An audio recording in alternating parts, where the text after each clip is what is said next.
So the last thing I kind of want to talk about in this series of videos is some academic journals, or like articles that I found from journals that are going to be helpful with like parental advocacy, because again, that is kind of the goal of creating this series, is to make sure that parents have something to look on so that they can learn about like their child, how to best advocate.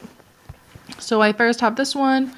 Again, if anyone wants to find it, where I found it is here in the upper left corner, and you're able to look that up and find it.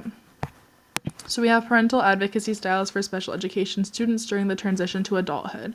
So this is talking about that transition that students are going to have from graduating high school to like post school, and how that's going to go. So this is helpful when your child is reaching like upper levels of high school and creating that transition plan. So we're going to scroll down to the conclusion. We see parents of youth with both health and developmental challenges have developed a variety of successful advocacy styles. If we scroll up a little bit, we can see the styles such as like negotiating. I went a little bit too far. I can't find it, but like styles for negotiating with the schools, and making sure that your child is being advocated for by you. And then the next article, exploring the special education advocacy process according to families and advocates. This one is kind of more advocacy styles. This is what advocacy has taught families to do.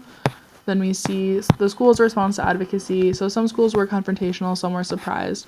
But in most cases, the advocacy did increase appropriate services. So you're able to see that even like that you are not alone in your experience, but like based on studies, and also there's like a point to what you're doing.